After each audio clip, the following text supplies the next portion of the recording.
Dr. John Wellness here. Another video about vitamins, starting my series on vitamin deficiencies.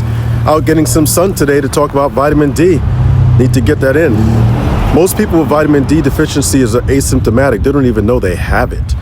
Prolonged deficiencies of vitamin D can cause all sorts of problems. Well, what is vitamin D? What does it do? Well, the major role of vitamin D is absorbing calcium and phosphorus in the body from the intestines in order to build and maintain your bone muscle mass. Vitamin D deficiencies can lead to all sorts of problems: bone weakness, osteomalacia, rickets, osteoporosis, muscle throbbing, muscle pain.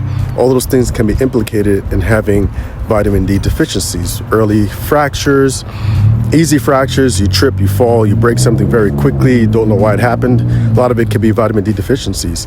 Even had a pregnant woman, had a baby, had a broken hip from vitamin D deficiency. Can cause fatigue, depression, weakness, tiredness, hair loss, all because of vitamin D deficiencies. Don't even realize that occurs. These diseases that have problems in the gut, such as celiac disease, Crohn's disease, all of which can affect the absorption of vitamin D. These things such as kidney disease, liver disease, vitamin D. Obesity, huge obesity. The extra fat tissue that hides away the vitamin D instead of getting it into the bloodstream, highly implicated in fatigue problems, etc. Even medications. Did you know that even anti-seizure medications, migraine medications can sometimes cause vitamin D deficiencies? Vitamin D deficiency plays a role in inflammation, all right? Moderating the body's immune function, having a cough or cold easily, quickly, vitamin D deficiency.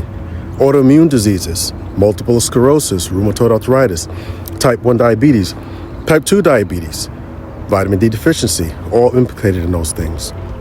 Why are you at risk? Well, having a chronic kidney disease can put you at risk. Having gut problems, gut malabsorption, gut instability can cause it, vitamin D deficiency. Individuals with darker skin, such as myself, vitamin D deficiency. Of course, we don't want you sunbathing, sitting out in the sun for 20 hours at a time, because that can lead to other things like skin cancers. But certainly getting a healthy dose of some sun is not a bad thing. What should we do? Well, screening for vitamin D is important. We do it all the time here at Heritage. Dr. John, we love to do vitamin D deficiency screening just to see if something needs to be done to replace that vitamin D, because it can also lead to heart disease, arteriosclerosis, high blood pressure, stroke, all because of low vitamin D. There's even some evidence now to suggest that breast cancer, prostate cancer, from having low vitamin D. Very important. We're seeing these links all over the place, and our job is to reduce your risk, reduce those links, improve your health through something as simple as vitamin D supplementation. What do we do? Well, when you come in as part of your panel, we might get a vitamin D testing. We might offer or advise other testing such as micronutrients to look at everything else, all of your A, D, E, K vitamins. Those are also important. Well, what's the normal level? We like to keep the normal level of vitamin D above 50. Yes, you see on the lab panels from Quest Diagnostics or Quest, it might say that 20 is insufficient, 25 is insufficient, which is true. 30 is a low limit, considered optimal. 30 is still a little low for us. We do like it to be a little bit higher, right? So 40 to 50 is going to be the gold standard for us. Treatment of vitamin D, well, it's all over the place. We treat it differently because we don't want your number to be too high.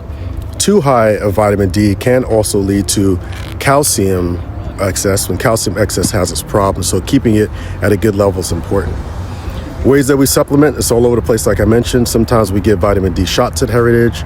Sometimes we prescribe vitamin D that you take several times, once a week for several weeks, or we might just give you a standard of 2,000 to 3,000 a day. So I wouldn't start taking 50,000 on your own. I certainly recommend testing to see where it's at. Well, that's about vitamin D. If you have any questions, of course, you can hit me in the DM, send me a message, or come on to the clinic, get your vitamin D testing, among your other testing, and make sure your health stays optimal.